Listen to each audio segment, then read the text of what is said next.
साथियों, हमारे लिए राजनीति और राष्ट्रनीति साथ साथ चलते हैं।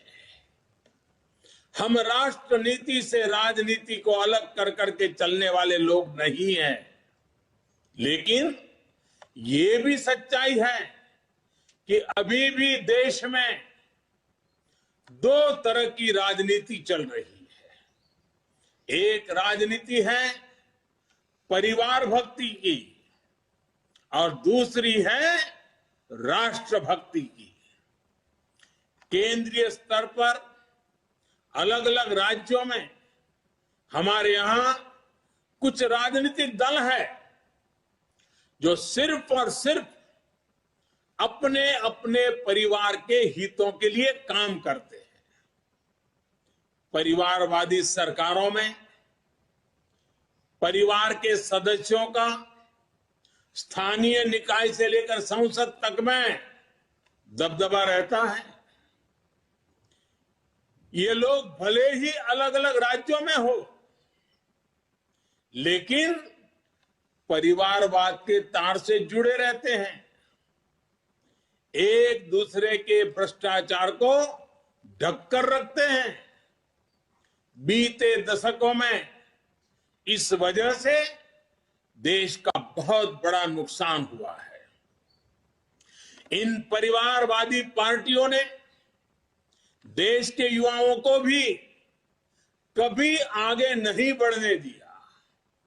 उनके साथ हमेशा विश्वासघात किया है और आज हमें गर्व होना चाहिए कि आज भाजपा ही इकलौती पार्टी है जो इस चुनौती से देश को सजग कर रही है, सतर्क कर रही है।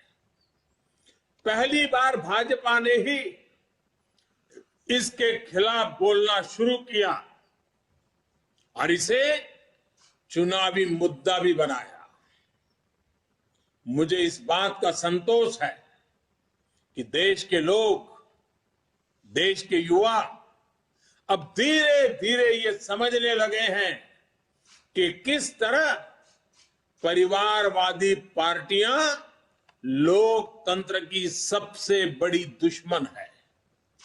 साथियों, लोकतंत्र के साथ खिलवाड़ करने वाली ये पार्टियां संविधान और संवैधानिक व्यवस्थाओं को भी कुछ नहीं समझती।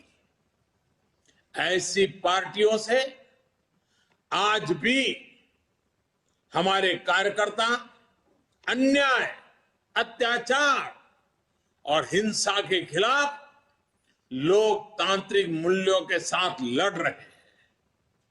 इनमें से कई कार्यकर्ताओं को अपना बलिदान तक देना पड़ा है। हम सब हमारे इन कार्यकर्ताओं के परिवारों की पीड़ा में शामिल है। मैं सभी कार्यकर्ताओं को विश्वास दिलाता हूं कि भाजपा ऐसे राज्यों में लोकतांत्रिक मूल्यों की फिर से स्थापना करने के लिए निरंतर संघर्ष करती रहेगी।